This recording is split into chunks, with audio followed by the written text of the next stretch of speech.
Welcome to this Black and Gold Banner Red special as we break down the 2023 UCF Athletic Hall of Fame class. Eric Lopez alongside Bryson Turner. We're going to talk about the 7 inductees into this large class and maybe also look ahead to the future of who could be some people that could be in the horizon to make the Hall of Fame class. Bryson, you told me this. This is one of the largest Hall of Fame classes they've had in a while. Yes, it is. Always love this little annual tradition of ours, Eric Lopez. And so, yeah, this is what the largest class that UCF, this Hall of Fame has had since 2011. So it's been a little while. And I feel like that this is, if there's any year to do it, I think this is a good year to do it. It's the first year it's the first year in the Big 12. And considering who they expanded the class for, I would argue that those inductees are worth expanding it to a higher number for, which we will get to when we get to them. Of course, this class and if you can follow it on blackgoldbanner.com, the late president for UCF, John Hitt, former UCF head football coach and AD Gene McDowell, the late Gene McDowell, the voice of UCF athletics, and Mark Daniels, who's entering his 29th season, and this is being inducted. Shelby Turnier, the first ever All-American, first team All-American, top 10 finalist player of the year at UCF softball. Delana Sarton, a three-time All-American honoree for volleyball.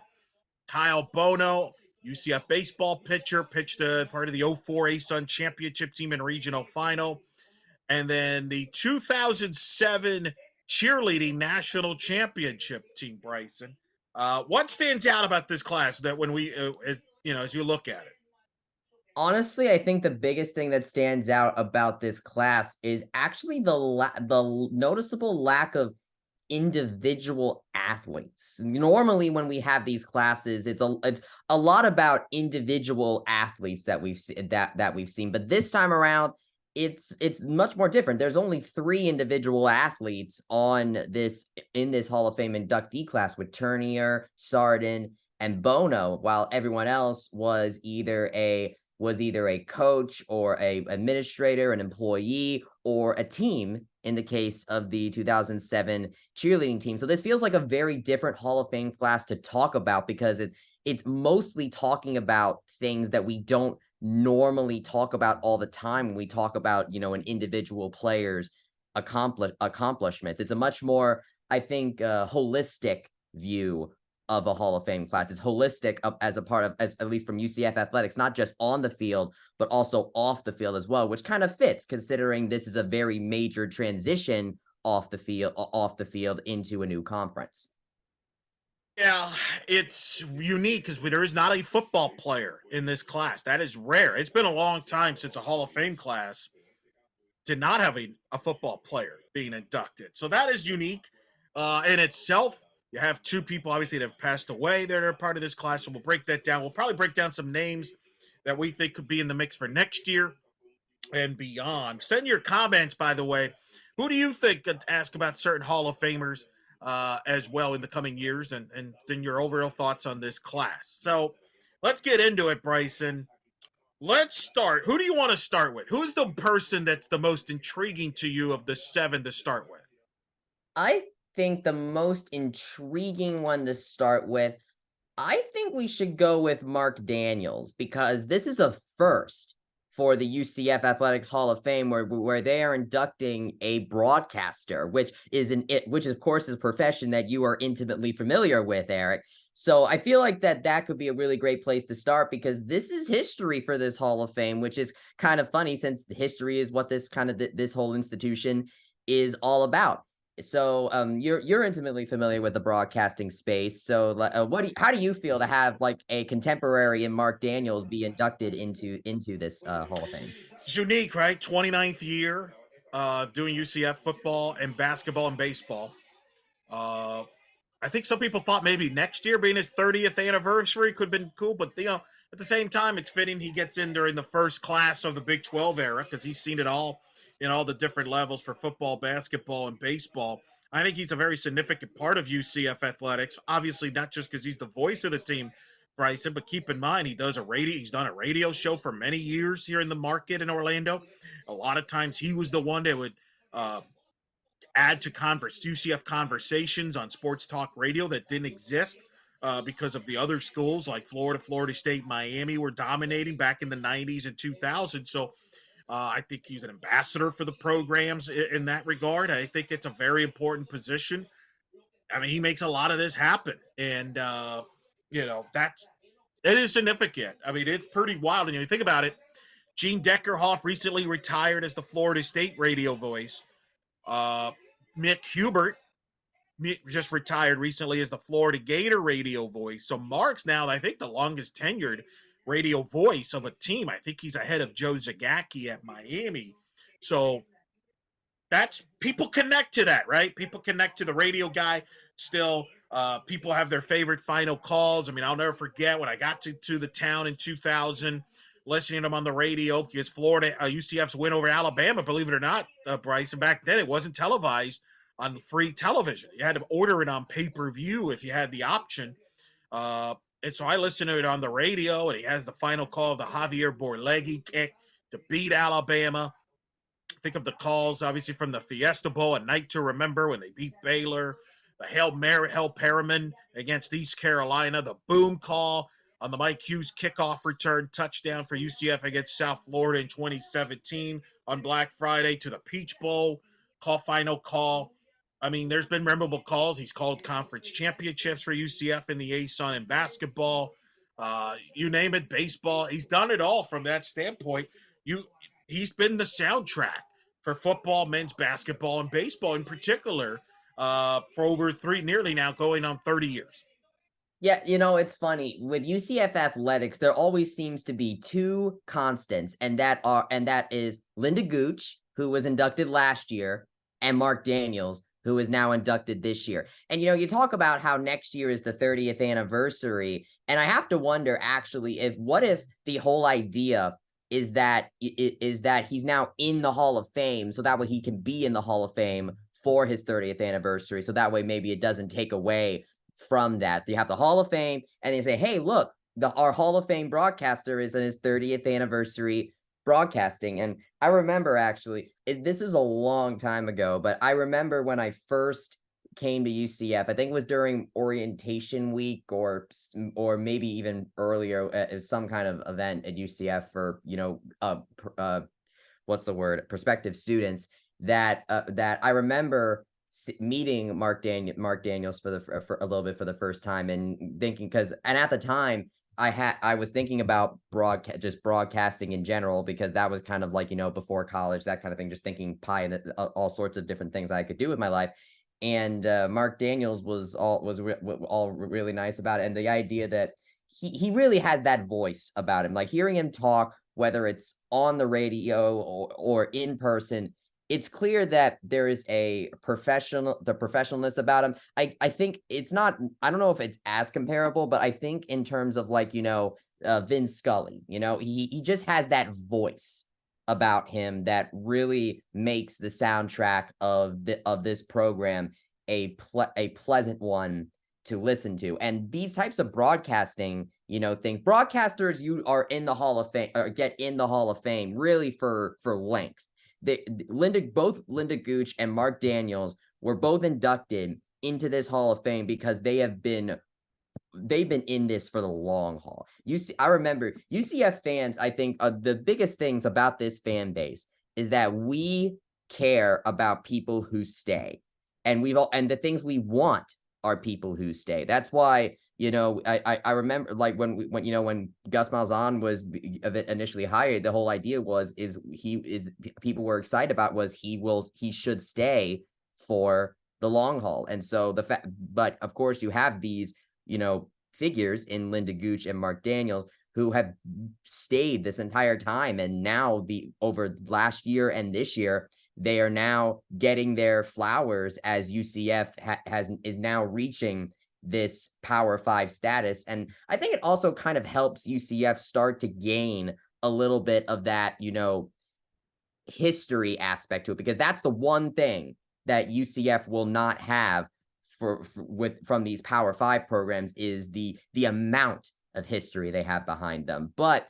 now that UCF is a part of that Power 5 program, now is the time where UCF can really start to kind of build some of these little, like this folklore around them. And Linda Gooch and Mark Daniels are both integral parts of the folklore. It's the funny things that you remember, like the even things that might seem like are in the background, you'll miss them once they're not, if they're here long enough, and then they're not. So, and especially, and so in the case of, Mark, I mean, I really hope that he'll still continue to be the soundtrack of UCF's football for a long time to come, because he's really, it's a great point of view character to kind of experience this rise of UCF sports, just kind of like just how you have been for the sports that aren't, men's basketball and football. Yeah, the good news is I think he's got a lot of years left. So, but it's unique deal. Moving on to the next person, two people that Mark Daniels is connected to, that tells you how long, was President John Hitt, who was president for a long time at University here at UCF, and of course Gene McDowell, who was the head coach at UCF, helped get UCF football into Division I level. Let's start with John Hitt, the late John Hitt, Bryson, because you're a student as we speak. You're a grad student, so you have a unique perspective of understanding the academic side and why you came to UCF. And whatever reasons you came to UCF, I think in a lot of indirect ways was in part because of John Hitt, of what he did with this university, because he made this university attractive for a lot of students to come here, and built this huge student enrollment that's talked about. But he was a huge supporter of UCF athletics. He helped set it up, make sure that they get an on-campus football stadium. He helped all this during. So I'm curious your perspective on the late John Hitt.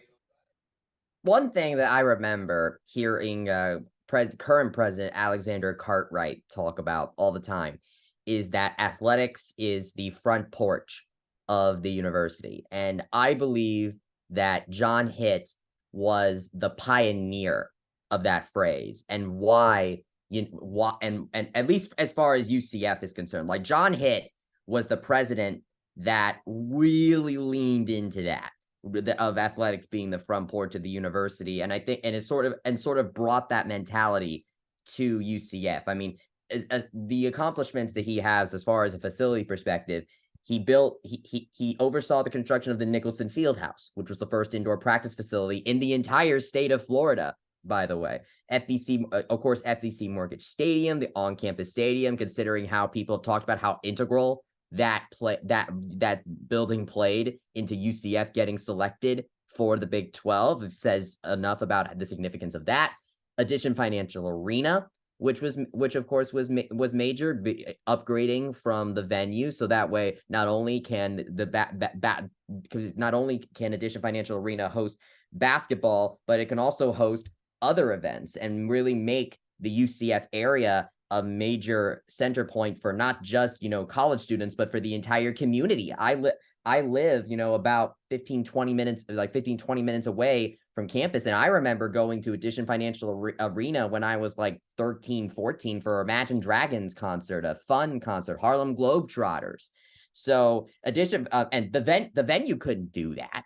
So the fact that overseeing that, of course, was major, not just for UCF, but for the entire community. Johnny Liano Park, considering how rabid UCF people are about baseball, you could definitely see why that's a major addition to the UCF athletics facility family. And then, of course, your beloved Plex, which of course was the home for a UCF softball team that has kind of grown to be the premier spring sport for UCF athletics. And then right near the end of his tenure in 2017, he also was involved in helping get UCF tennis into the USTA national campus, which I think was one major part in helping raising both programs' profiles to what they are today. So as you can kind of see, John Hitt really, obviously he was here for a long time, and when you're here for a long time, you can change a lot.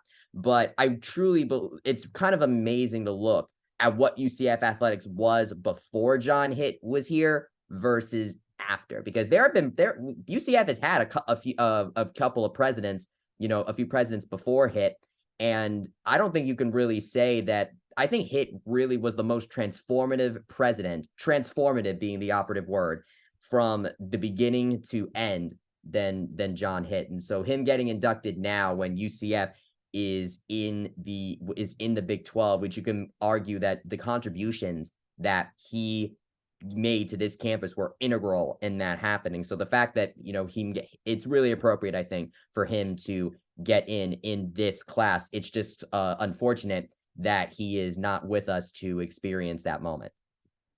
No doubt. Hired Danny White, by the way, the AD, which made a lot of these hires of the success of these coaches in the last few years. So that was important. And he was a big sports fan. And I saw a lot of presidents are not necessarily pro sports when it comes to their athletics in the university. So important. Gene McDowell, the late Gene McDowell. I think this is the most fascinating one because obviously for many years, this was a hot topic because he wasn't, quote, ineligible because of a felony case with a felony charge due to the cell phone scandal that really ended his career in 1997 at UCF. Some people get mad when I bring it up, but that is part of the story. Otherwise, he would have been in a long time ago. But that changed a little bit, Bryson, through our as they kind of tweaked the rules, Bryson. That we both talked to some sources. Tell us what happened that it was able to get Gene McDowell in this year. So essentially, the idea is that they made an adjustment to a character requirement to get in to the Hall of Fame, because let's face it, the college landscape nowadays is in some ways alien to what it was, back in the 90s when the cell phone scandal first happened. And when you look at it, because I believe, if I remember right, the deal that he had was that McDowell was charged with a felony. It was a felony, correct? So when you think, felon, you don't think that. And so I feel like that the reason why it was such a hot topic is because it's such an arbitrariness to the fact that, Gene McDowell is a felon. Well, what was he, charged with? And you look at what it was, which is, the illegal use of cell phones, and you're thinking, like, that's it? Really? Huh. And you can see why, the debate has kind of arisen of why it is, the debate has arisen of whether he should be inducted or not, because on the one hand, this did happen, but on the other hand, college sports is so different now that cell phones are being used all the time. So I think that this is a way, in order to, I guess, sort of, again, like I said before, this class, I think, is about really building out UCF folklore and UCF history, which is something to help catch up with Power 5 programs that have centuries upon it, many more decades than UCF has had. And Gene McDowell is a major part of that history. And considering how college sports has sort of evolved to this time, I feel like that the people of today's college athletics would look on Gene McDowell a little more favorably, at least in terms of the way his career ended, because in the long run, college sports kind of leaned the way that I think in some ways maybe Gene McDowell was a little bit ahead of his time in a way, I think, if you think about it. And of course, he also served in that dual role as a coach and athletic director in the 1980s, and getting that $1 million donation from Wayne Dench, which of course arguably really helped the program that was in financial trouble at the time. So it's not just as a football coach that Gene really made an impact on this university. It was in all of athletics in general, whether you love him or hate him.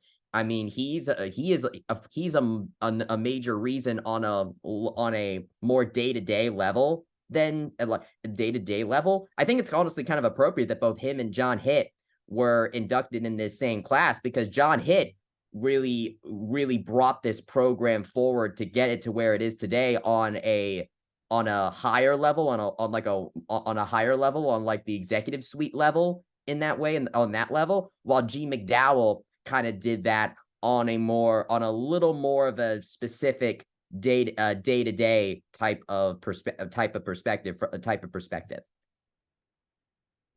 Kind of ironic. G. McDowell, UCF this year, first Big 12 football game was against Kansas State. G. McDowell was a former assistant at Kansas State. How about that? Did you know that?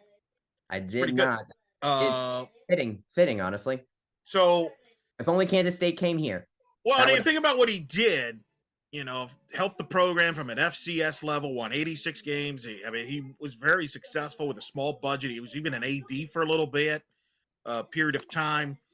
He was known as the father of UCF football. He was honored by UCF in 2015. It was the first time he had been back with the program in a long time. And I know behind the scenes there was a lot of chatter about bringing him back. A lot of intense arguments back and forth on whether he should be in or not should be in. Uh, and so I think this was long overdue. I had no issues with it. But it is interesting now moving forward with this kind of a change. Does this open the door for some other candidates that we'll talk about later on? But long overdue, and I think it's good for the families, and hopefully they enjoy the evening on Friday. Because Bryson, I can tell you, every time we wrote about G. McDowell, that was a very hot topic, and so that we would get comments, good and bad. I think this induction, in a way, it is, it is, I think, some ways for his family, but I also think that this induction, posthumous inductions are always very interesting to think about because it's not just for honoring someone who passed, because unfortunately they're not here to, experience it with us, unfortunately, as unfortunate as that is. But it's also, I think, about, honoring university history just as much as it is honoring the individual person. And I think, considering how, G. McDowell has been talked about so much after this, I mean, just the mere fact of his induction has really kept him, I think, in the consciousness of the people here that are UCF fans. And you can't tell the UCF story without G. McDowell. And I feel like that, because of that, having him in the Hall of Fame really makes all the sense. He was a major, he of course was a major part in recruiting Dante Culpepper, which was, of course, him, Mike Kruzek, Paul Lounsbury, that whole coaching staff, brought Dante in, who arguably put UCF on the map in those days. So the impact that he had on this program, I think, is on that level, is is major into how UCF got into from that FCS to the D1. Now, obviously, getting from D1 to Power 5 is another story, and that's a whole, talking about, the changing landscape of college athletics and all that. But G. McDowell, got UCF up a step. And even though he was not here to see UCF reach the top of the mountain from a college football hierarchy perspective, we would not be here without him. I remember there was I don't know if you've seen Andor, Eric, but the show Andor on Disney Plus, but there's a monologue that got me really interesting. It was about a founding member of the rebellion, of the rebellion in the original trilogy, and he talked about how, he's essentially talking to another character, talking about how much about sacrifice, and you want to know what I sacrifice? He sacrifices his life for a sunrise he knows he'll never see, which is a better tomorrow. And G. McDowell, I think, envisioned a better tomorrow for UCF athletics. But unfortunately, because of the way the college athletic changed, he never was able to see that sunrise of joining a Power 5 conference. And I think there's kind of a poeticness that now that we have finally reached that sunrise this season, that we have finally reached it, this season is the time that we honor him, even if unfortunately he will not be with us for that. In a year of transition where they're going to the Big 12, because that was a lot of his legacy was transition. Gene McDowell was the head coach from 85 to 97, led the program through the Division II era, the FCS era, and of course the FBS era, 96, 97. Won 86 games, led him to 3 NCAA playoff appearances, 87, 90, 93. and advancing to the Division II semis in 87, the 1AA semis in 90. He won the Eddie Robinson Coach of the Year award in 1990. Put that in perspective, only George O'Leary and Scott Frost have won National Coach of the Year awards in the football program. So that's something right there alongside Gene McDowell. He is the fourth head coach to be inducted into the Hall of Fame, joining inaugural head coach John Jonas, of course, George O'Leary, and the former player and interim head coach Alan Gooch joined the class. Of course, Alan Gooch's wife is Linda Gooch. She got inducted last year, but Bryson, she's got another Hall of Fame added to her resume. This will be the third time she's going to be honored in a way, because her second national championship team to be inducted into the Hall of Fame will be part of this class from 07. Her 03 team got inducted a little while back, and now you have her second national championship team in 07. Yes, indeed. And it's amazing. I would love when cheerleading teams get inducted because it's unfortunate because they can get overlooked sometimes because they're, from a competitive standpoint, they only have one shot every year, and that's at Disney. They only have one shot every year to really make their mark from a competitive perspective in UCF history. And Coach Gooch has been able to do that multiple times. I mean, we talk about, when's UCF going to get a national championship? Newsflash, we've had a national championship, 3 of them. This is the second one that's going to be inducted, at least from a D1 perspective. And of course, it's right here in Orlando at Disney. That 2017 is really, I think, amazing to me because this is, of course, Linda Gooch, who had to compete with the likes of University with Kentucky. And during that time was when that Cheerleader U series was going on at the time. Cheerleader U, of course, was following the University of Kentucky at the time, who was a major dominating force in the cheerleading world at that time. And UCF unseated them in that 2007 team. In fact, from 1995 to 2010, Kentucky won 14 of 16 national championships that year. The 2 that they didn't win were 2003 and 2007, which were both won by the Knights. And so while Kentucky, of course, is a great cheerleading program, the fact that UCF was able to unseat them during this era, I think, is a major testament to Linda Gooch and her abilities as a coach, as well as the athletes, because they are athletes, even though they perform a lot more than they compete. They are athletes. So to see that this team now get its honors and put itself alongside that 2003 squad is really nice to see. Now it's really just about counting down the years until the 2020 team can get inducted. So that way all 3 of them Right now, at this point, they're going to get in. It's just a matter of when. That could be a while. The one thing I will say, last year was the 15th anniversary of that national title. Gooch got inducted last year. Could they have flipped it? I wonder if they could have flipped it. You could have put the national championship team last year. You put Gooch this year. Then you would have had like Gooch, Mark Daniels, G. I mean, those are like UCF, like people, the lifers in the same class. I might have liked that, but maybe the counter argument to that is that's too many non-athletes, right? So by having the cheerleading national championship team this year, you have more athletes represented than if you would have Linda Gooch in this year and the national championship team last year, right? I guess that's the counter argument to that.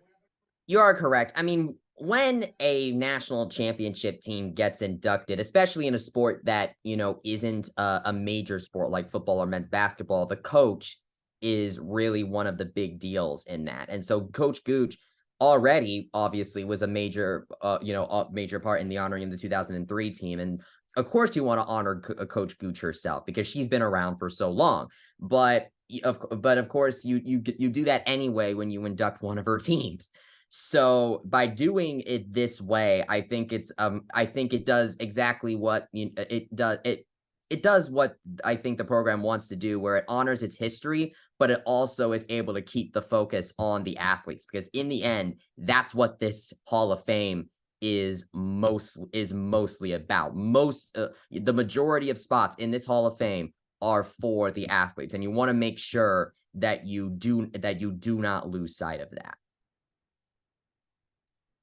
All right, next up, we get to go to some of the current athletes will be inducted. Kyle Bono, the UCF pitcher, pitched from 03 to 04 for UCF. He gets inducted this Friday in this class. Kyle Bono, it becomes the 8th UCF baseball player to be inducted to the Hall of Fame. The last one being Drew Butera. Butera got inducted in 2019, was the catcher. Bono joins Tim Barker, who played from 84 to 87, Tim Foskett from 80 to 83, Chad Mottola from 90 to 92, D. Brown 02 to 05, and the only other two pitchers to be inducted to the Hall of Fame prior to Fox, Jason Arnold and, of course, Justin Pope. Arnold 98 to 01, Justin Pope 99 to 01. The reason I bring that up, Bryce, because this is about a theme here with the next Hall of Fame couple classes names here, inductees. But Kyle Bono was part of a 1-2 punch himself with UCF back then in 03-04 when he was an All-American honor. He went 8-2 in 04. Him and Matt Fox led UCF to the ASUN regular season championship and earned a trip to the NCAA tournament. He had Kyle Bono had 5 shutouts in 04, had 107 strikeouts that year. He's the all-time leader in ERA, 1.66. He was a reliever in his first year in 03. Then he left early and was an 8th-round draft pick of the Boston Red Sox, which always complicates the baseball candidacy because they're not there a long time. But it's interesting because when you think of UCF baseball from a pitching standpoint, you think of Pope and Arnold, which was an incredible 1-2 punch from in 2000, 2001. And here we are with Kyle Bono becoming the third pitcher. He was a 1-2 punch with Matt Fox. He joins this class as well. Your thoughts on Kyle Bono? This is first of all, it's been a minute since a baseball player got inducted, so it's quite nice to see that again since it's been a little bit. But I think that this is a major, I think, a flowers given, because let's look now. That 2003 team, or 2004, that 2003-2004 team of UCF baseball, I mean, what a stacked squad though that was, because now you have 3 UCF Hall of Famers from that squad with D. Brown, Drew Butera, and now you have Kyle Bono. Baseball is always really interesting to really think about because you have that option to leave early for the MLB. But I think that considering, he ranks 5th all time in career strikeouts per 9 innings. His 2004 season was historic making, considering he had 5 shutouts that year. And then, of course, 107 strikeouts, earning that trip to the NCAA tournament, which, considering the time that UCF baseball has had since, I think that, treasuring those NCAA tournament bids. Well, you're right. That is the last time, believe it or not, that 04 team is the last UCF team to make a regional final in the NCAA tournament in baseball. No, I'm wrong. 2012 made a regional final in Coral Gables. But since 04, 2012 is the only other time they've made a regional final. Since 04, the only time UCF baseball has made the NCAA tournament was 2011, 2012, 2017. So to your point, it's a bit of a drought. And that was a great 04 team. And you know who was a part of all that great run for UCF from 2000 to 2004? Rich Wallace, the new UCF head baseball coach. Yeah. I wonder if we'll see him at the Hall of Fame because of that. I think we might. I think it would be a who's who of guests. We'll get to that in a little bit, but go ahead. Yeah, Kyle Bono getting in. Which, if you're Matt Fox, you're thinking maybe I've got a shot down the road because they were that was a 1-2 punch. Hey, I mean, we already had the softball shake and bake get in the consecutive years, so maybe that might be the case for Matt Fox as well. Maybe our next Hall of Fame inductee could kind of be a little hope for him that, hey, maybe I can get in next year if these two are any indication. It's called the segue to the next Hall of Fame inductee, and that is Shelby Turner, who you speak of. Shelby Turner will be inducted this Hall of Fame class, the fifth UCF softball player to be inducted, joining Stephanie Best, who got inducted in 2015, Allison Kime, who got inducted in 2019, Mackenzie Otis, 2022, and then Shelby Turner this year. Natalie Land was also inducted in 2021. The last three Hall of Fame inductees there, Bryson, are all pitchers. Shelby Turner, the most decorated one. First ever All-American in program history. She was first team All-American in 2015. She was a top 10 finalist for National Player of the Year. She led the NCAA in ERA that year. That is a ties a school record with a .87 ERA, tied with Kime's 07 year of a .87 ERA. She's one of three UCF pitchers to have won 70 games or more and have 800 strikeouts or more and have 3 no-hitters or more. Want to guess the other two? One of them, I believe, was Sarah Will. No. Career-wise numbers here. Oh, no, career-wise. 70 plus wins, 800 plus strikeouts, 3 no-hitters or more. Aaliyah White? No. Mackenzie Otis, Allison Kime. All Hall of Famers. See the trend there? There you go. All the trend. Yeah, there you are. There. It's funny. You think about previous histories now. Was Turner on the squad in 2012? Was that her freshman year? That was Mac's first freshman year. Shelby's was 2013. Okay, that was the following year. Okay, yeah. Man, we had just a year. We could have maybe had 3 Hall of Famers on the same team again with Land, Otis, and Turner. But I think that's it's funny because Coach Renee Lurs Gillespie, I think really, it's amazing to really think about how consistently good that she was, like the players that she was able to bring in, because you had Stephanie Best at the very beginning, you have Allison Kime right after that, then you bring in Natalie Land, and then I think you could really argue that now that Turner is in, I think you can make the argument that the flagship players for, certain UCF softball eras are now, now we've kind of caught up to the mid 2010s. So now I think so 2010s. And so I think if you look at the UCF softball players in the Hall of Fame, you can kind of see the eras of like who the star player or players really were for the program during each era of the program's history. You can make a case. I mean, Shelby's going to be in the Mount Rushmore of every conversation. We mentioned 1-2 punches in baseball. Mackenzie Otis, Shelby Turner, both in the Hall of Fame. That's pretty cool. Both were 1-2 in the ERA in the country in 2015. Shelby went on to play pro, won an MPF championship with this right here. See what I'm wearing, Bryson? Chicago Bandits. This is my Shelby Turner jersey. I kid you not, that's the jersey. She played 3 years for the Bandits from 16 to 18. She won the MPF title in 16, outpitching Monica Abbott, which she mentions in the interview that you could watch on the Black and Gold Banneret channel. And then she was a first-team All-NPF performer. She had a better pro career than Kime and Best and Kaylee Novak, who all played professionally. I mean, she's the most decorated softball player ever. If you have a conversation of who's the greatest UCF softball player, you cannot have that conversation without Shelby being brought up. Man, and she's definitely on the Mount Rushmore from that standpoint. You name it, she's there. Man, that jersey's a relic right there. Relic? What does that mean? And it means the MPF doesn't exist anymore, Eric. No, they don't. That's why I keep this I might wear this at the fall ball game for Florida UCF. I haven't decided yet. I might. We'll see. You have to persuade me either way there, Bryson. Yeah. But I think it's very appropriate that now Shake and Bake are both in the Hall of Fame together. I honestly kind of wish that they were able to be inducted in the same time, but unfortunately you can't control when you're born. So and they both got in on their first year of eligibility. Their first ballot, baseball makes a big deal of that, right? First ballot and all that. Both of these are first ballots. Both Mac and Shelby. That's impressive. And it speaks volumes. I think the committee did a great job. I know I'm a little biased on that, but I think it's fact. We ranked, and we'll break this down by our rankings. We did the top 100 male athletes, top 100 female athletes, top 30 head coaches this past summer. Shelby, we ranked tied for 5th with Allison Kime and Mackenzie Otis. So this is proper. This is appropriate to me. So I'm very excited that she gets in, and kind of blows my mind away because it feels weird for me, Bryce, because I covered Shelby's entire career. I covered Mac's career. So When was your first year covering the program again? 07.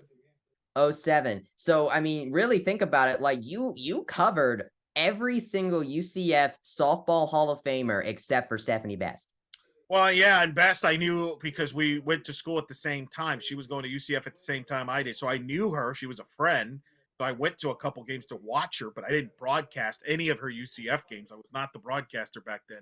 I did I watched her play a little bit, but you're right. As far as calling their games, yeah, Kime, I joined right at the peak. Very fortunate there, changed a lot. And then Mac and Shelby, Natalie, all of them for their entire careers. So, very excited. Obviously, I will be there. I was invited. Very appreciative. I will be there for this to see her. And then another friend of mine, Delana Sarton, UCF volleyball, 3-time All-American honoree. Prior to McKenna Melville, was the most decorated volleyball player, at least in the Todd Dagenet era, maybe of all time, considering her resume. Helped UCF win the American Conference title in 2014. You and I got to talk to her. I'm curious your thoughts on her because you didn't know her.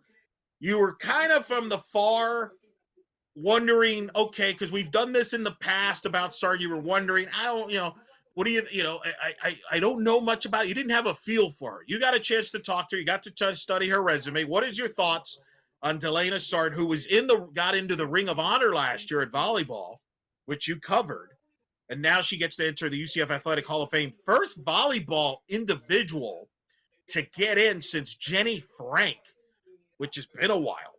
Now, the 78 volleyball team was inducted in 2015, but if you don't count that, as far as just individual, Jenny Frank was the last one. Your thoughts?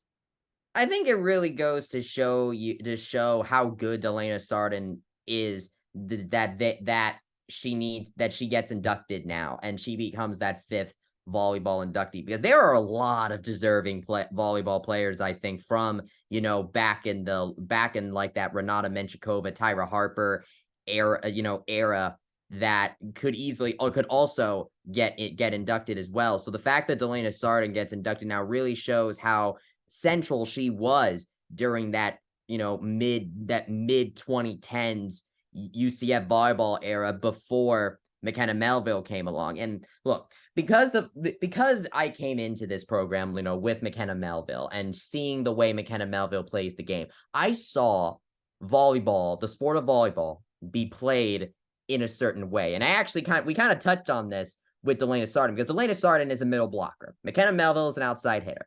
So considering how there's a difference in the type of offense that you play when you have a McKenna Melville versus an offense where you have a Delana Sarden.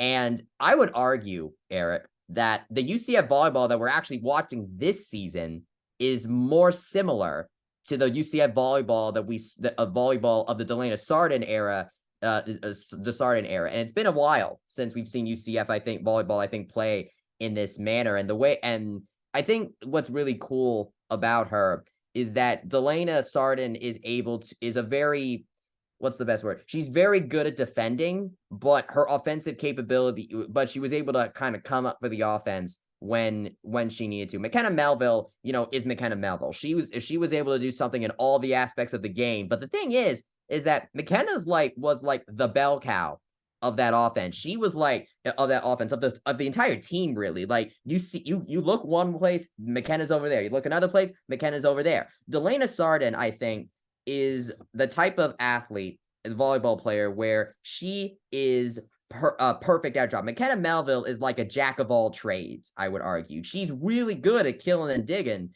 and she's also really good at other stuff too. But I think Delana Sarden is really, really good at one major thing, which is blocking, and then being a teammate and being a leader, and really helping the team succeed in other aspects of the game. And there is a lot to honor in that, because UCF did not make the NCAA tournament for the longest time before Delana Sarden. 11-year drought. 03 to 14 round. Yeah.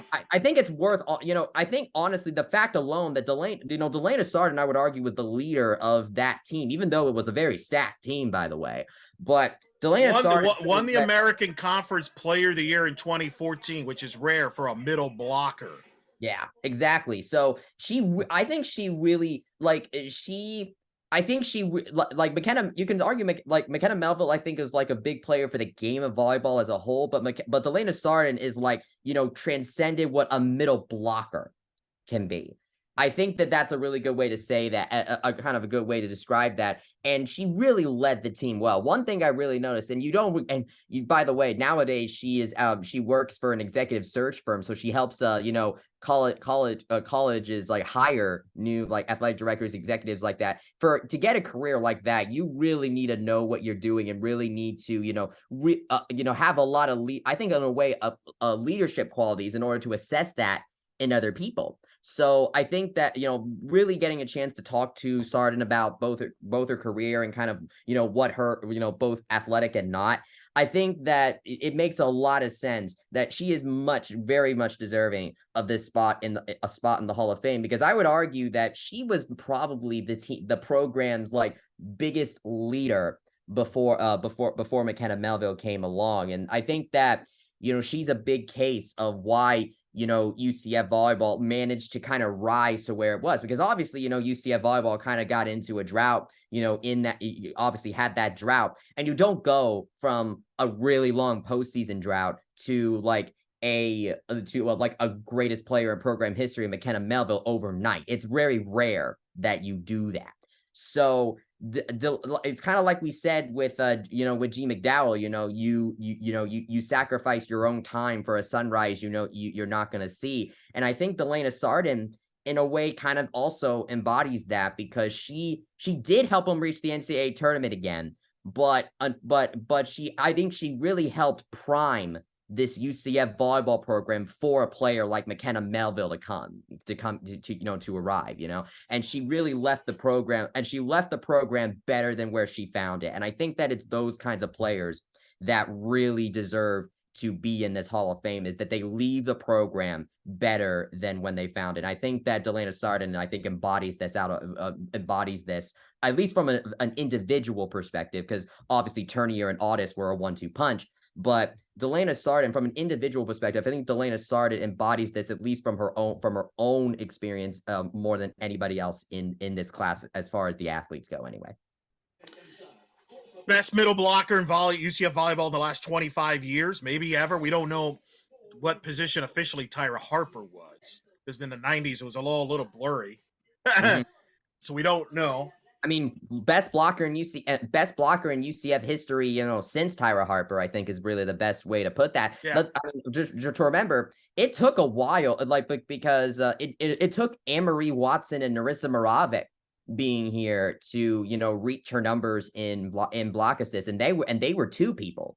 So to see Delana Sardin reach the heights that she had, like she is definitely right there with Tyra Harper as one of the best blockers in UCF history. And if you really want to make that argument, of course, of being a middle blocker, like if Tyra Harper isn't a middle blocker, then Delana Sardin is the best middle blocker in UCF history.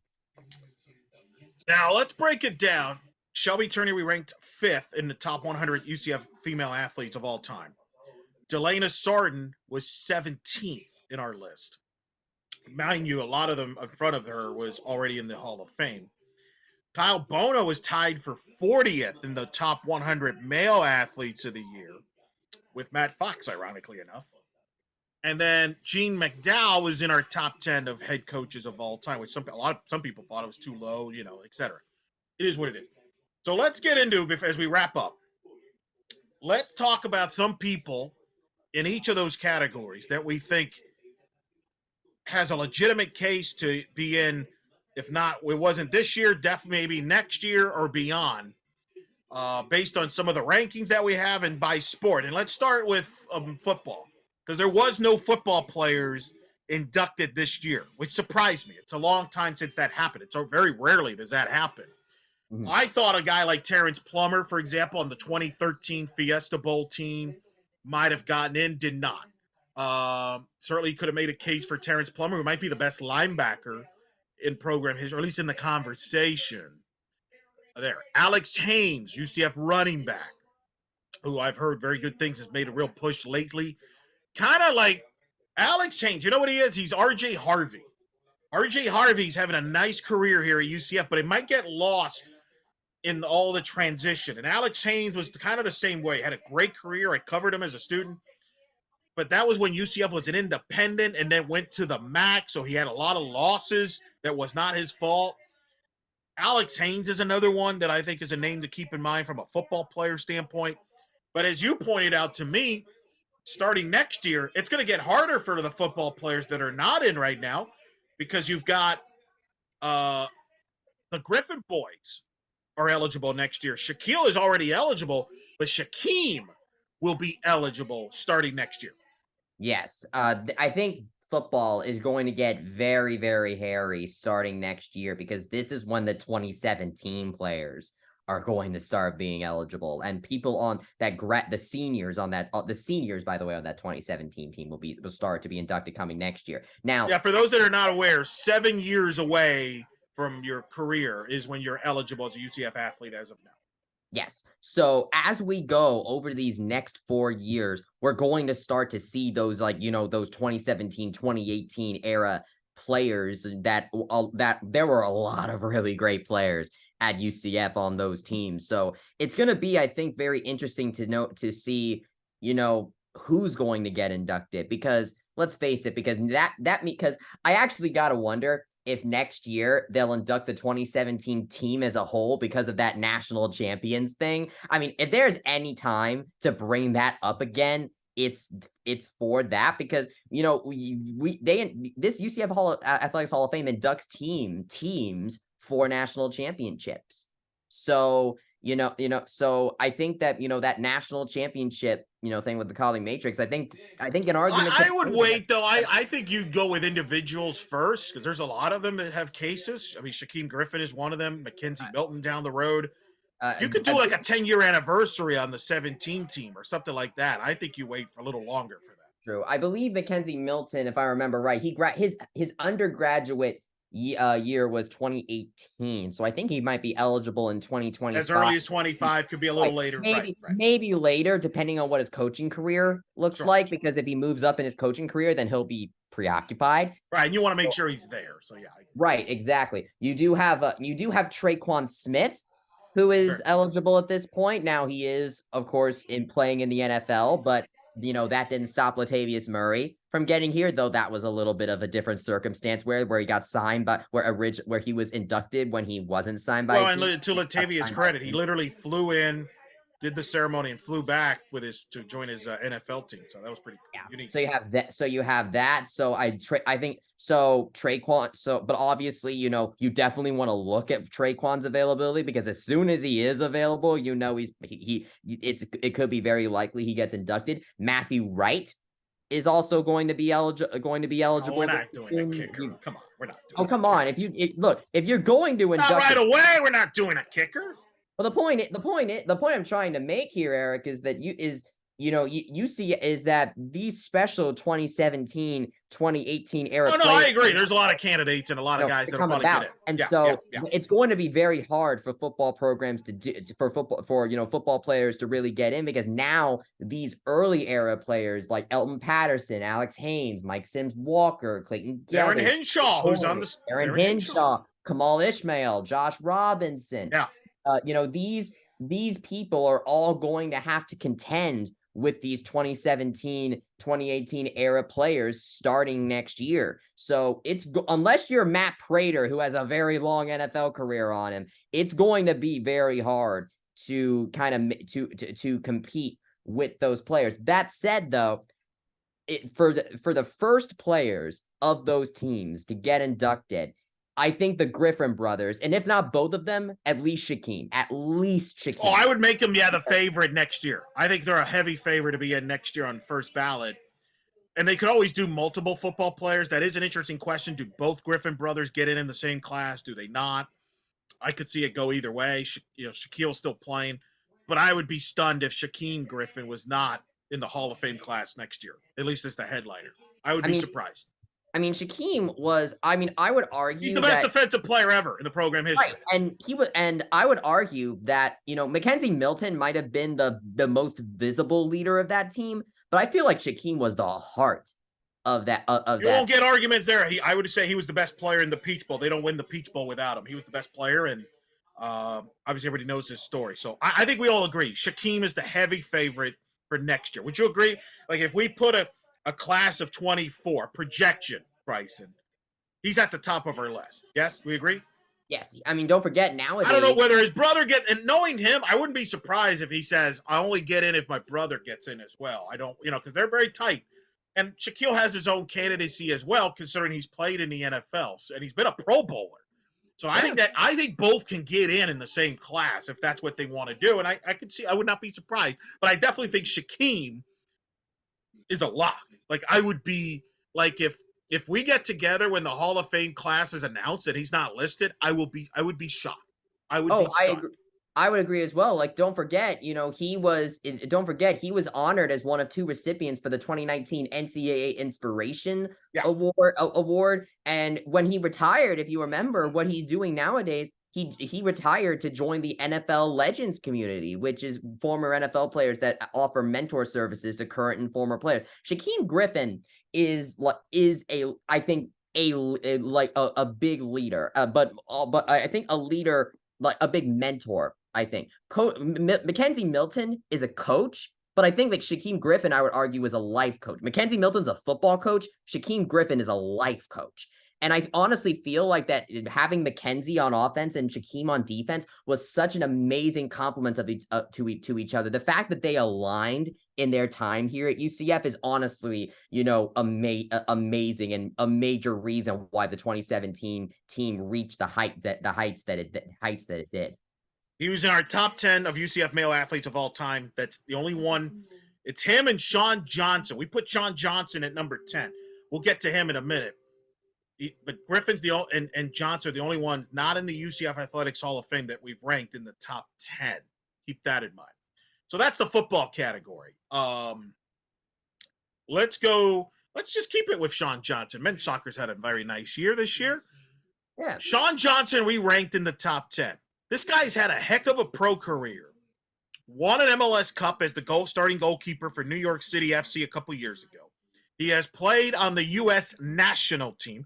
He was on the U.S. World Cup roster last year in Qatar. He's played in Gold Cups. He's done it all. He played 2 years here at UCF when quite frankly, they were not very good around him. But here's the controversy. He didn't graduate. He left early. And I've heard that you have to have your degree to be eligible, which I don't agree with because so many athletes, in particular soccer and track and field, leave early.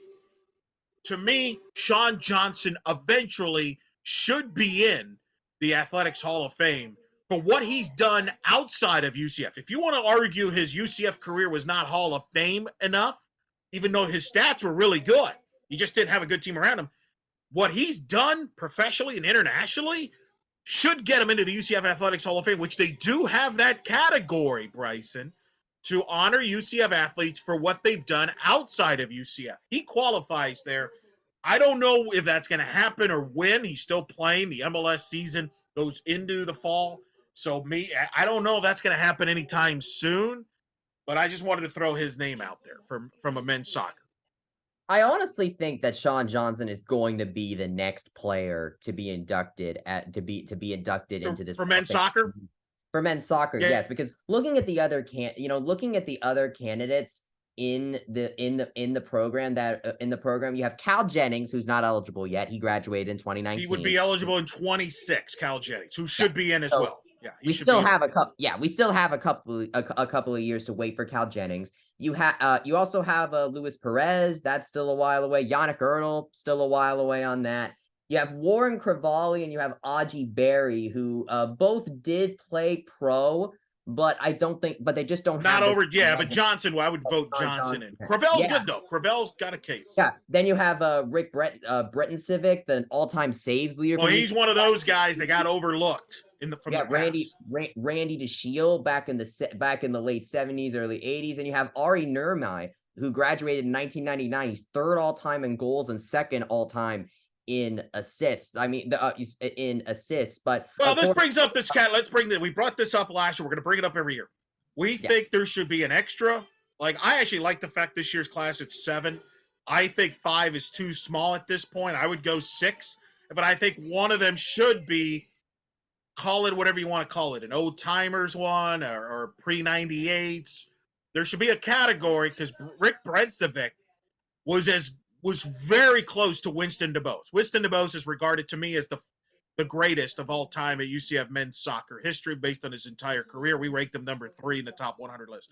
Rick Brencevic was it was very good. Like, if you go men's goalkeeper argument of all time, Winston DuBose, Sean Johnson, if you include his pro and international career, and then Brencevic and Yannick Erdl are probably your top 4. So Brencevic, because they didn't do the Hall of Fame every year like they do now, and he got lost probably because all the football guys got in back then, he would be a reason to have that category for guys that maybe got overlooked from maybe pre-2000. Yeah. So I think that would be my case. I hope you're right. I am not as confident as you are about Sean Johnson getting in the next couple of years. I think Cal Jennings, 26, is one to watch for men's soccer. Well, the question from that is, standpoint, when is Sean Johnson going to retire, though? Because he's been in the MLS a long. Well, and again, though, are they going to put him in, or are they going to hold the fact he didn't graduate against him? I don't. And again, that's as far as I know. I don't know what the situation. I could, for me, but we'll see. For me, my thing is if they don't hold it against him, then I think he's going to be inducted as soon as he retires. And then, so the question is going to be, will he retire before 2026, before Cal Jennings, it will get the opportunity to be inducted. If they don't hold it against him and this happens, then I think Sean Johnson gets in before Cal Jennings. But say they do hold it against him, or they just decide to wait for whatever reason, then Cal Jennings would be the next one. I think it's going to be a race between Sean Johnson and Cal Jennings for who gets in next. But even then, this is something that could easily end up not happening for several years, because men's soccer, they still have a little bit to wait for a couple of these things. Right, but it's good to see that at least they're doing well currently. Let's go to other sports. We're going to do it quick. Men's basketball. In a drought. Jermaine Taylor, not a drought. That's wrong. That's an inaccurate statement. Jermaine Taylor got in recently. Keith Clanton's probably the best player that's eligible that hasn't gotten in. Again, I don't know what his academic standing is, so I don't know if that plays a factor or not. Some people have said Dexter Lyons from back in the 04-05 A-Sun era is the case. The guy that I'm gonna make. What were you gonna say? Isaiah Sykes. Sykes is another name that'll get floated, who's eligible. The person I'm going to make the strongest case for, Kirk Sparrow, UCF men's basketball head coach, 4 A-Sun championships, took over this program when it was literally one of the worst basketball programs in the country, and got them to at least respectability and winning the A-Sun. And I think with Mark Daniels being inducted, Linda Gooch being inducted in the last couple of years, Gene McDowell being inducted, John Hitt being inducted, when you look at coaches and administrators, Bryce, in the next couple of years, 2 people come to mind that I think will get a push. Amanda Cromwell, women's soccer. We'll get to her when we talk soccer, women's soccer, and Kirk Sparrow. I think Kirk Sparrow will be the next men's basketball Hall of Famer. I don't know when, but it needs to happen. And maybe it happens in the next year or 2 because of what I mentioned. Mark Daniels getting in, John Hitt getting in. I think there's room for the next coach or administrator. Could be Kirk Sparrow in the next year or 2. Your thoughts? I think it'll be very interesting. Let's not forget, by the way, that that premier 3-point shooter for UCF, Matt Williams, is going to become eligible in starting next year because he graduated in 2017.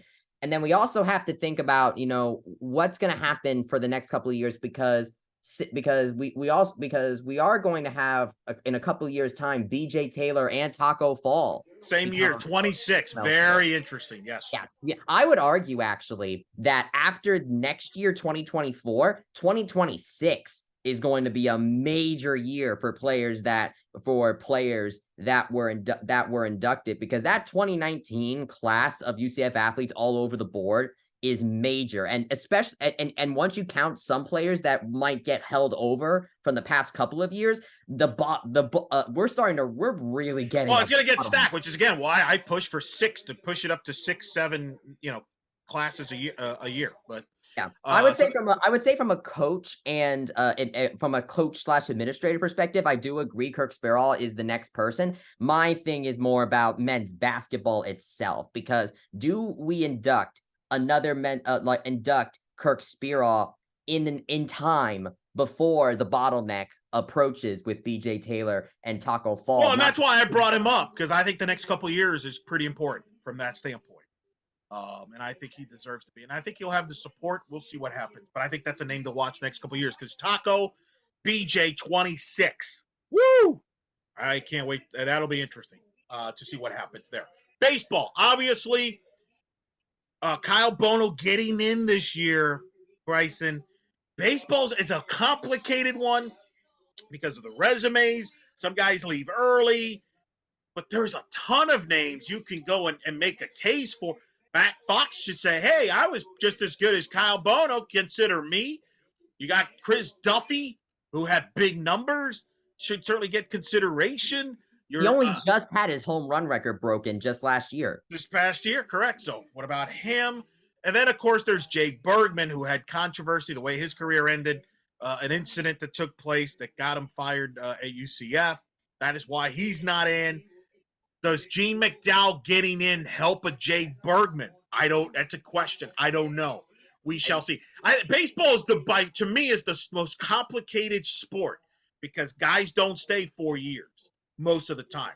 So you're not, like other sports. So it's interesting to me. Who would you say, if you picked, who do you think would be a name that you think could be the next Baseball Hall of Fame inductee, whenever that is?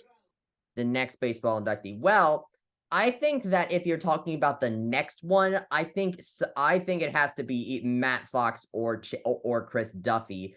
But I do think that two other players, two pitchers, Joe Rogers, who is the all-time saves leader at UCF. He had more than Jason Arnold, who's in the Hall of Fame. You have Joe Rogers. He graduated in 2011, All-American in 2012.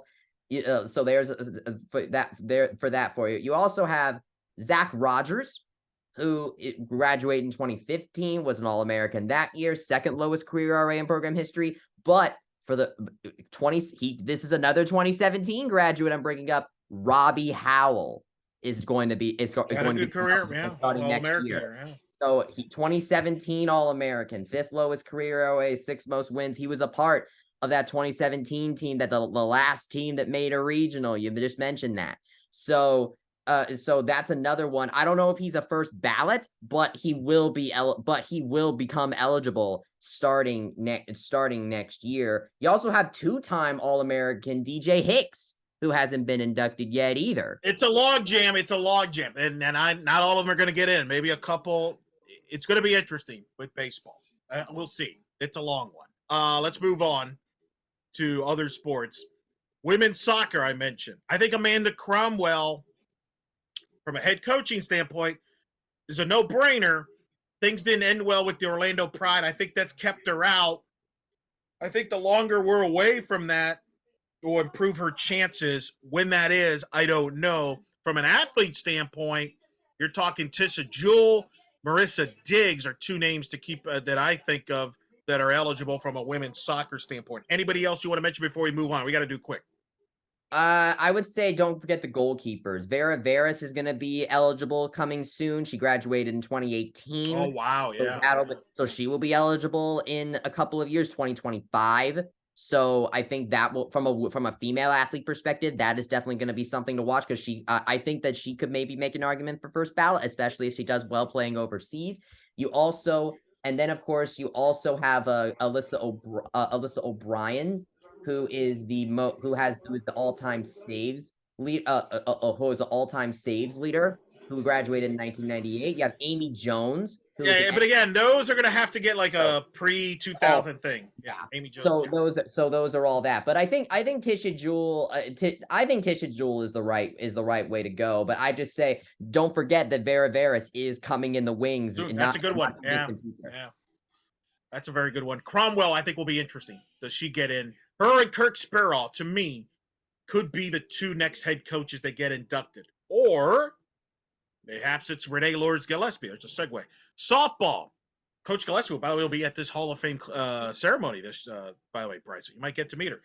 She's the founder of the program. I think she's got to get in at some point. In the meantime, player-wise, Kaylee Novak's a name to watch. She played professionally. NPF played in the 2015 team as well. All-time stolen base leader. That's a name to keep in mind. You got others considerations, the Ferris Sullivans, the Linnea Goodmans. Aaliyah White's not eligible till 2028. That's probably the next lock. I think Novak's going to be interesting in the next few years. Can she get in? But it's going to be a stacked classes coming up. So we shall see what happens with softball. Volleyball. Sarding gets in. Now the question is, who's the next to get in? McKenna Melville is eligible in 29. That's a lock. Book it. Yeah. The question is, does somebody else get in? You have Anne-Marie Watson right in the mix there a couple years earlier than that. Jordan Pingle, who's the greatest libero ever, I think has a case. She graduated in 18, so she's actually eligible in 25. My goodness. Don't forget Kia Bright, who's eligible Kia Bright, right?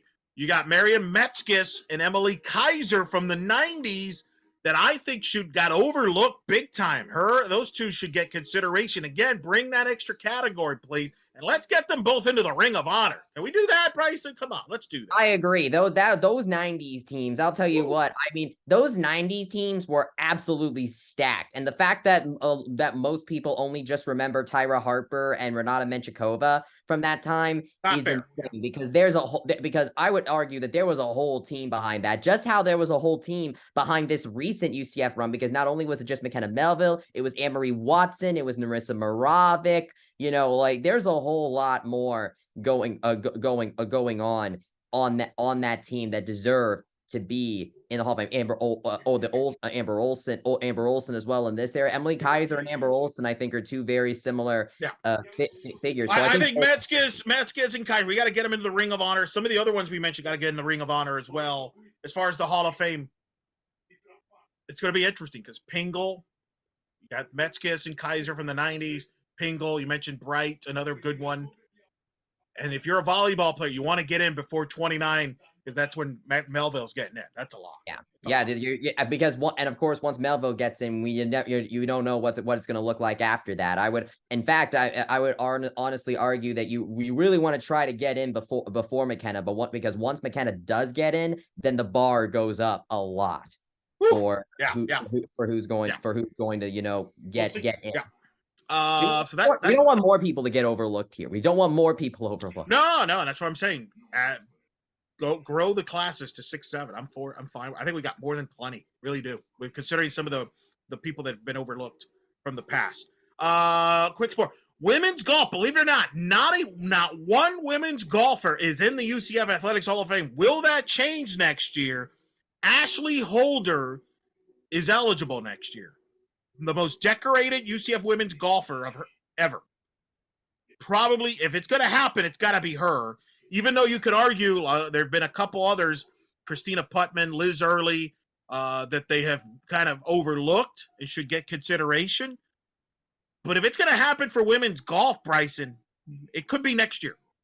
I do agree with that. Ashley Holder, I think, is the perfect opening for this, because you can because Afia Charles, of course, being the first track and field athlete to get in, I think that there are some track and field athletes that were better at UCF than Afia Charles, but I think Afia Charles worked as a first inductee for track and field into the UCF Athletics Hall of Fame, because from her whole body of work. She's a very good entry point, I think, into UC track and field getting in. I think Ashley, and if Liz Early and Kristen Putman aren't the first, then I think that Ashley Holder is a perfect kind of segue into this, because her being a first ballot, I think, would be a major introduction, because oh my gosh, her first year eligible and she's in. What a first inductee for this women's golf program. I can see the headlines for it now, and I got to imagine that Emily Marin will probably be campaigning for that as well. because that's her Yeah. player. So I think Another, that yeah, that I can help. agree. That can help as well. Another, On the men's and on the men's side, yeah. by the way, we haven't had a men's golfer in a while, but breaking news earlier today, the day that we're recording this, Ricardo Gavea got his European Tour card, which is very interesting. He's interesting. I feel like that of all the men's golfers that we've had, I feel like that Ricardo Gavea has what it takes to be the next one from Well, a I men's. ranked him 3 years ago in the top 10. The guy's participated in the Olympics. Now that he's in the European Tour, that's going to help. He's played in the Olympics. He's a great golfer.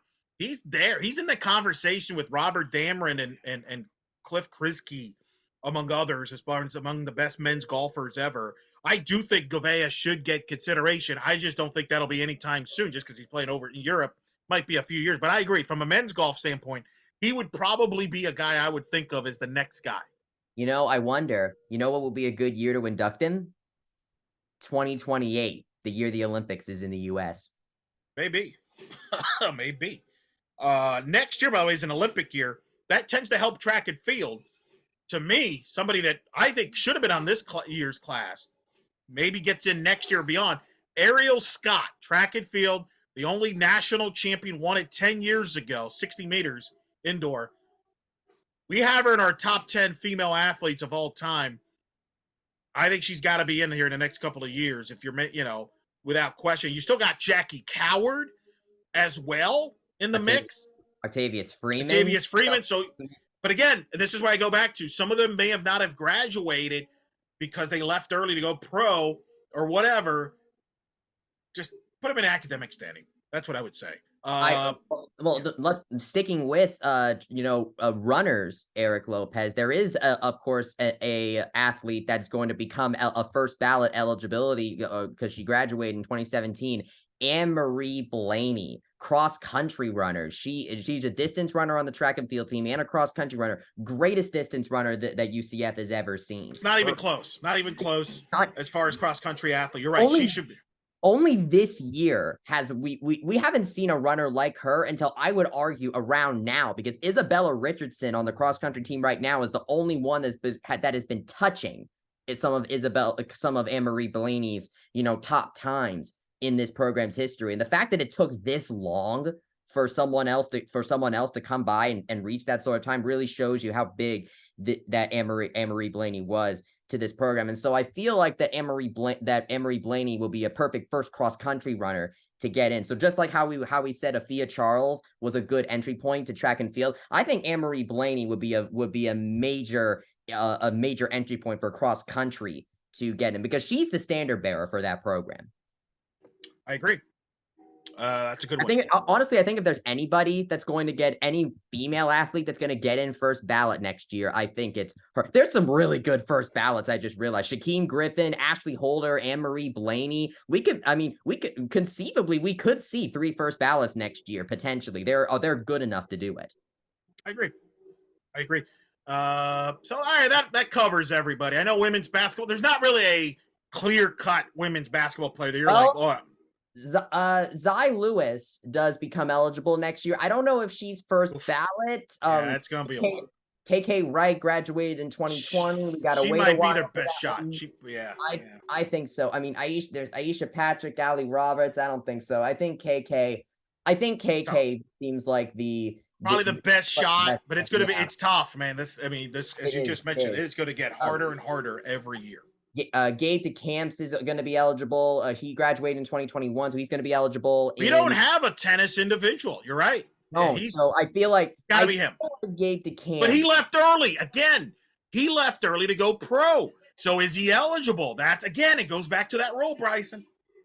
It really does. Gabe DeCamps is going to be very interesting, because I really feel like if anyone in tennis is going to get in, it's going to be him. Like Mikhail Sokolovsky kind of is around that same time. Yeah, no, you're right. It's the camps or bust. It's the camps or bust. So that'll be it. So that will definitely be interesting. I wonder, this would be kind of a funny take. What if John Roddick got inducted in first before that? Yeah, I don't think that's happening. I don't think so. And then I think it's going to be a while before we see a rower get inducted because we had Christina Sarf get in a couple years ago. I mean, there's three. Lauren Aiello gets eligible. She was first team all region 3 times in her career, which is very well done. She becomes eligible this next year. But I mean, rowing is a very hard sport to really quantify and impact in. And so I'm not sure if we're going to see a rower get inducted for a while. But if we do, then there's like Chelsea Lawson, Lauren Aiello, Julie Polson. But it's gonna take a while from her perspective to get in. And then women's tennis, nothing. The Monica Matias was pretty good, but she graduated in 2018, so she's not going to be eligible. Yeah, wrong era, man. Wrong era. Yeah, we are in the wrong era for that. Speaking of coaches, by the way, Carol, what do you think about Carol Smith Gilbert's? Since we talked about track and field, you think what about Well, Carol she's Smith still Gilbert? currently coaching. So You do have that. Todd, now the timer is going to be going on Todd Dagenet because I think coaches have to wait 10 years to be inducted. Todd Dagenet's timer is now counting down because he resigned to take over that pro job. So that means now we have to think about what 2033. That I don't know how coaches stuff works because they change every year. So who knows? We'll see. Long time. it is very all right. long time. And speaking of, as far as like looking on the field right now, treasure this UCF softball team because I feel like that UCF that because you have Sarah Willis, Jada Cody, Shannon Doherty, Gianna Mancha a couple years ago. Softball is going to get a major bottleneck in by the end of this decade. By the end of this decade, softball is going to get a bottleneck of players.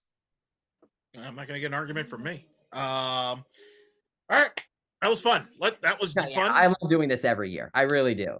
We're going to have a lot of coverage about the Hall of Fame. Keep it on blackandgoldbanneret.com. We hope to have some content from there, part of this big weekend. Men's soccer. So we got everything going on. A lot of stuff going on, Bryson. As always, this is a pleasure. I'm sure we'll have more Hall of Fame content coming up, but keep it here on Black and Gold Banneret. But always a pleasure arguing. It always is, Eric. Love doing this with you, and can't wait to do it again next year.